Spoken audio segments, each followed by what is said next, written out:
Before starting the story, please like and subscribe the channel. I am just an old lad that is trying hard to get by. Okay, let's dive into the story. Please watch till the end because this is a very rare story. I had always been drawn to the unexplained. Whether it was a rustle in the bushes when the wind was still, or the distant sound of footsteps where no one should be, I couldn't help but investigate. But nothing prepared me for what I found in that dense, shadowy forest just outside of town. The locals called it the Forest of Echoes. The name alone was enough to keep most people away, but I was different. I had heard the stories of hikers who went missing, campers who were never seen again. But to me, those tales only fueled my curiosity. I had to see it for myself. It was late autumn when I ventured into the woods, the ground littered with dead leaves that crunched underfoot. The deeper I went, the quieter it became, as if the forest itself was holding its breath. The trees stood tall and menacing, their twisted branches reaching out like skeletal hands. I had a map and a compass, but they seemed useless in the labyrinth of identical paths and overgrown trails. After hours of wandering, I stumbled upon something I never expected to find. A staircase. It stood there in the middle of the forest, completely out of place. There was no house, no ruins, no sign of any structure nearby. Just this set of stairs rising up from the earth as if someone had plucked them from a building and dropped them in the woods. The stairs were made of old weathered wood, the kind that creaked with age. They led up to nowhere, ending abruptly in midair. I stood there staring at them, trying to make sense of it, but the more I looked, the less sense it made. It was as if the forest had grown around the stairs, consuming whatever they once led to. Something about them was wrong. I couldn't put my finger on it, but every instinct in my body screamed at me to turn back, to leave that place and never return. But curiosity got the better of me. I reached out, my fingers brushing the rough wood of the handrail. The moment I touched it, the forest seemed to change. The air grew thicker, the shadows darker. I pulled my hand back quickly, but it was too late. I felt a deep, unsettling dread wash over me, as if the forest itself had awakened. I tried to retrace my steps, to find my way back to the path, but everything looked different. The trees seemed to close in around me, their branches forming a dense canopy that blocked out the sun. I checked my compass, but the needle spun wildly, unable to find north. Panic set in as I realized I was lost. I walked in circles, the forest playing tricks on my senses. Every direction looked the same, every path led nowhere. The further I walked, the more disoriented I became. It was as if the forest was alive, shifting and changing to keep me trapped. After what felt like hours, I found myself back at the staircase. I hadn't meant to return, but there it was, standing in the same spot, as if waiting for me.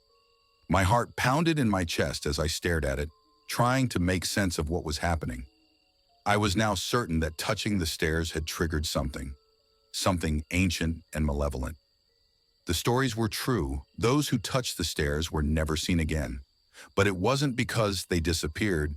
It was because the forest claimed them, trapping them in an endless maze of trees and shadows. Nightfall came swiftly, draping the forest in an impenetrable darkness. I had no choice but to set up camp. My hands shook as I pitched the small tent, the usual comfort of a fire offering little warmth against the creeping dread that had settled in my bones. The flickering flames barely pushed back the shadows, and the sounds of the night seemed amplified.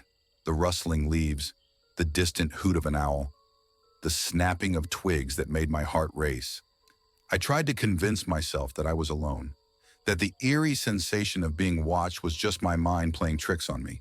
But deep down, I knew something was out there. I could feel its presence, lurking just beyond the reach of the firelight. The forest had grown unnervingly quiet, as if holding its breath along with me. Hours passed, but sleep wouldn't come. My eyes darted to every sound, every movement in the dark. And then I heard it. Slow, deliberate footsteps circling the camp. Whatever it was big, heavier than any animal I had ever encountered in these woods. The footsteps would stop, and then I would hear breathing, low and rasping, just outside the tent. I lay there, paralyzed with fear, knowing that something was stalking me through the night. I held my breath, straining to hear beyond the pounding of my heart. The sound of footsteps was unmistakable, heavy and deliberate, circling closer with each pass. Then I heard it, a raspy, uneven breathing just outside my tent, so close it felt like it could reach out and touch me. It was an unnerving reminder that I was not alone in the dark. I gripped my flashlight tightly, its beam shaking as I pointed it toward the sound, but I couldn't bring myself to unzip the tent. The thin fabric felt like the only thing separating me from whatever was out there. Even though I knew it was no real protection, the breathing would stop, leaving a suffocating silence, and then start again, this time from a different spot, as if it were trying to figure out the best way to get to me. My mind raced with the possibilities of what it could be: a wild animal, a person, or something worse, something not entirely human. The hours dragged on, every minute an eternity as I lay there, too terrified to move, waiting for the dawn to break, hoping that whatever was stalking me wouldn't make its move before then. But the darkness held its secrets, and it wasn't done with me yet. When the first light of dawn finally broke through the trees, it felt like a lifeline. The creature, or whatever had been stalking me, had retreated with the darkness. I wasted no time packing up my camp, my hands trembling as I stuffed the tent into my backpack. The weight of the night's terror still clung to me, but I clung to the hope that daylight would bring some sense of safety, or at least a way out of this cursed forest. I started walking, trying to find a path that would lead me back to civilization, but the forest seemed different in the light of day. The trees, gnarled and twisted, appeared to shift when I wasn't looking. Every path I took led me back to that same haunting staircase, as if the forest itself was playing a cruel joke. I tried marking the trees with my knife, hoping to leave a trail, but each time I turned around, the marks had vanished as if the forest was erasing my every attempt to escape. I checked my map, but it might as well have been blank. Nothing around me matched the terrain it showed. My compass spun uselessly, offering no direction. Desperation set in, and I decided to climb a tree, hoping to spot something, anything, that could guide me out. But when I reached the top, all I saw was an endless sea of trees, no signs of life, no hint of a way out. The forest stretched on infinitely in every direction, swallowing the horizon. I tried following the sun, keeping it to my back as I walked, but hours passed and I found myself once again at the foot of the staircase. The very sight of it filled me with dread, a reminder that I was trapped in a place that defied all logic. I even tried shouting for help, my voice echoing through the trees, but no answer came. It was as if the forest absorbed the sound, silencing any hope of rescue. Each method I tried only deepened my sense of isolation, the forest mocking my efforts to escape. By midday, exhaustion set in, and I sank to the ground, leaning against a tree, defeated. I knew I couldn't stay in this place, but every attempt to leave only seemed to bring me back to where I started. The forest was a maze with no exit, and I was its unwilling prisoner. As I sat there, my mind racing through every possible way out, a distant memory flickered to life, an old legend I had once overheard in a hushed conversation at the local bar. The older men, grizzled and weary, had spoken of the forest of echoes with a reverence born of fear. They mentioned that those who stumbled upon the stairs might never return unless they made a blood sacrifice. At the time, I had dismissed it as drunken rambling, the kind of folklore that old-timers like to scare newcomers with. But now, trapped and desperate, the story came back to me with chilling clarity. The legend said that the stairs weren't just an oddity, but a gateway of sorts, a place where the forest demanded a price to let you go. I looked down at my hands, dirty and trembling. The very thought of what I was considering made my stomach churn. But what choice did I have? The forest had shown its power, twisting reality around me, turning every escape into a dead end. It seemed to be waiting for me to understand, to make the sacrifice it required. I pulled out my knife, the blade glinting in the pale sunlight that filtered through the trees. The old men had never specified what the sacrifice needed to be, how much blood, how deep the cut. All they had said was that it needed to be willingly given, an offering to appease whatever ancient force ruled these woods.